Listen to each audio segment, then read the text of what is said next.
Hello! Happy Marathon Monday, Lasell. We hope you're all doing all right, safe and sound in your bed.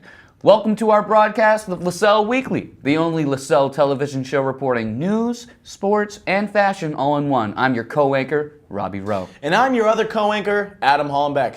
Let's begin with our weekly review. Culture Fest was hosted this week by the Office of International Services and was in full swing across campus. The event kicked off with a carnival last Monday, where various student clubs hosted games and offered prizes in the first floor of Arno.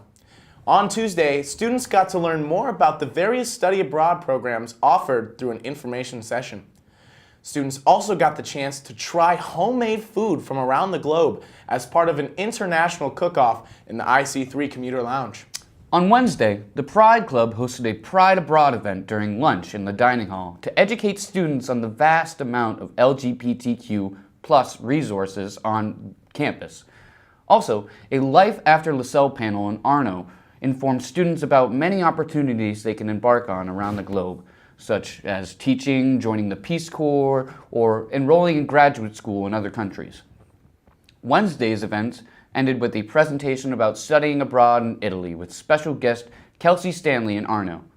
Thursday featured an interactive workshop titled Building Bridges Across Differences in Holt that addressed cultural backgrounds and how certain stereotypes about different cultures are formed. And finally, on Friday, the Festival of Colors splashed onto the Arno Quad, with students throwing a plethora of colors at each other throughout the afternoon. The winners of the photo contest, Rachel and Avery Stankus and Olivia Knotts, were also announced during this time. Congratulations to everyone who participated. The week's exciting events ended later that night with a showing of acclaimed film Crazy Rich Asians in the Brennan Library.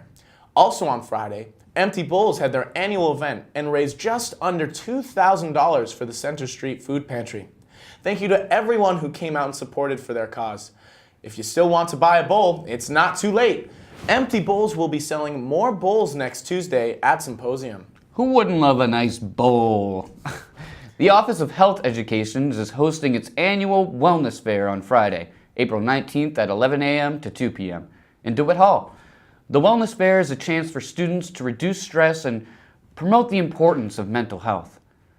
Attendees can participate in numerous stress-relieving activities such as massage chairs, yoga, petting therapy animals, coloring, puzzles, and writing. The first 100 arrivals will receive a free t-shirt. The event is also sponsored by the Counseling Center, CAB, Student Activities, and many more organizations. Join the Brennan Library staff for Films from the Archive, Movies of Life at Lasell in the 1920s and 1930s, on Wednesday, April 24th in the Rosen Auditorium at 6 p.m. Silent home videos made during the 20s and 30s featuring everyday student life at Lasell will be played on screen, accompanied by a live soundtrack performed by students and faculty. Historic fashion pieces taken from Lasell's fashion collection will also be on display. Following the films, a tour of the library archives will commence. Popcorn and other refreshments will be provided. Wow, popcorn and historical events, can't beat that. And finally, here at LCTV, we invite everyone to our annual film festival on Wednesday, April 24th in the Gregg Lab at 7 p.m. Students submitted short videos, both hilarious and heartwarming, throughout the semester, which will be shown and judged at the festival. Popcorn and other refreshments will also be provided. And that's all for this week. Let's turn it over to Taylor for our sports update. Taylor? Good evening, I'm Taylor Viles, and let's talk some sports. I'm starting off this week with the volleyball team, who lost a close 3-2 match against Emmanuel College in the first round of the GNAC tournament on Tuesday. Emmanuel senior Eric English finished with 26 kills. Lasell lost the first set, but then took the next two sets 25-20 and 25-21 respectively. Emmanuel won the final set 15-10, and though the season ended disappointing for the Lasers, they did make the playoffs and enjoyed an impressive regular season. We wish them the best next year. The women's lacrosse team played 2 games this week. The first game came on Wednesday against Simmons College, where they pulled off a 13-12 victory in overtime.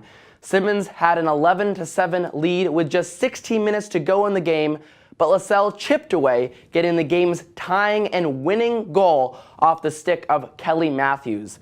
Matthews was also the high scorer of the game and finished with 5 goals and 2 assists. Sophomore goalkeeper Morgan Choquette picked up her 10th victory of the season with the victory. The second women's lacrosse game of the week came on Saturday with a victory against St. Joseph's of Connecticut. The story from this game was Senior Day, as Lasell honored 3 seniors before the start. We would like to congratulate Jordan McComb, Vanessa Pino, Lily Delaney for their lacrosse careers here, and we wish them success in their future. McComb with an astounding 5 goals and 3 assists, and Pino with 4 goals and an assist, each had senior days to remember. Lasell commanded the game, winning by a final score of 21-8. With the victory, the Lady Lasers improved to 11-3 overall and 6-2 in conference play. On Saturday, the men's lacrosse team pulled out an 11-9 victory. Lasell was down 9-6 heading into the final frame, but scored 5 goals from that point on to come from behind for the victory. The Lasers' goals were dispersed throughout the lineup, but the high scorer for the team was freshman James Anderson, who recorded 4 goals and an assist. Anderson now has 19 goals and 8 assists on the season, and the win was picked up by freshman stand-up goalkeeper Alex Boscheman, who improved to 10-1 on the season. After the game, DJ Sinclair spoke with the Lasers head coach Bill Mason.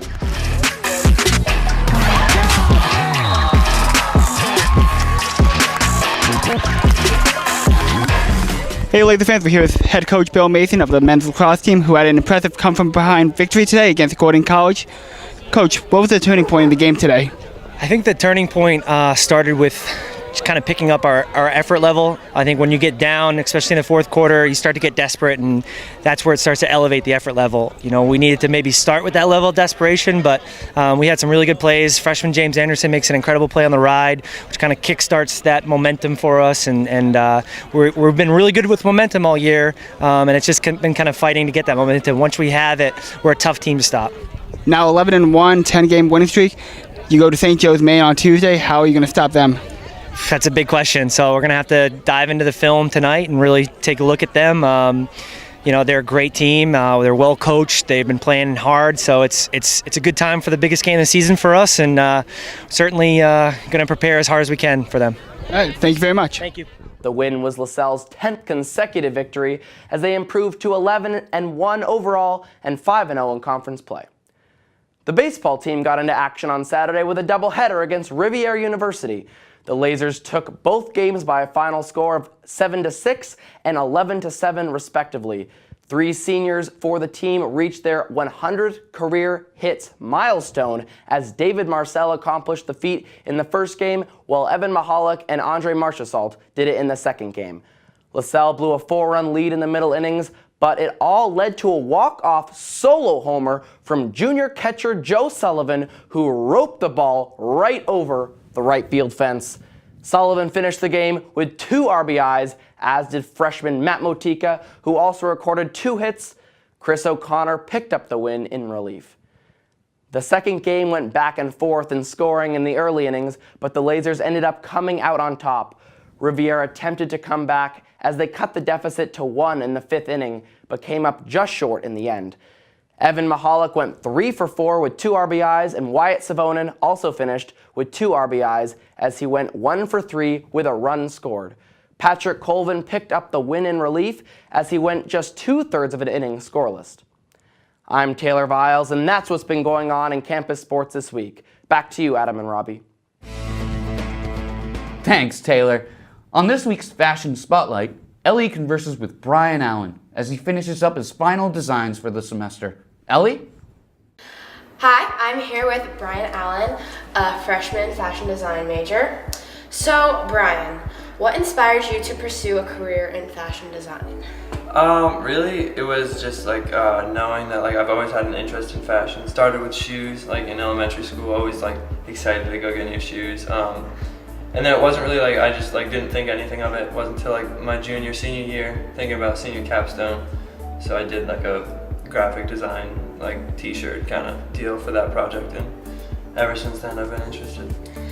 So, do you remember the first time you sewed or designed something besides, was that t-shirt the first thing? Yeah, I mean, that was the first thing I just like designed, so to speak, like, you know, drew the picture and everything. But first thing I sewed was with my grandmother. We like bought a shirt at Joann's and like just did it. So I didn't design it, but like that was my first time learning how to sew on a sewing machine. Were you little or? That was like my sophomore year, so yeah.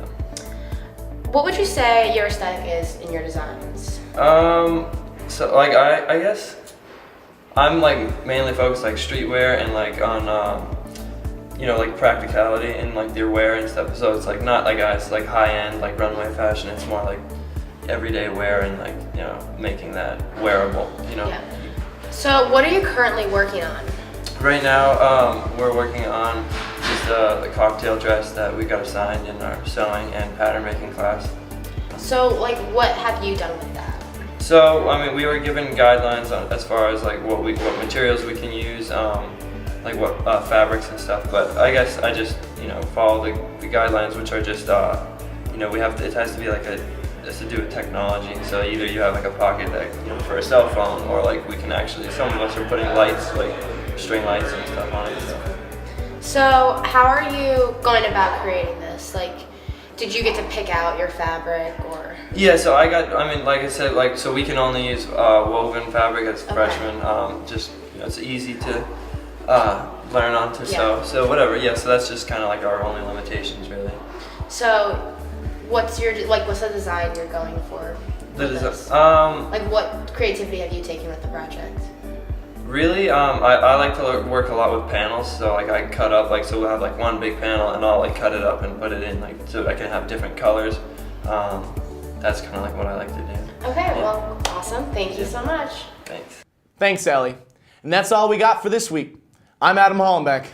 And I'm Robbie Rowe. Catch us next week for the same great content.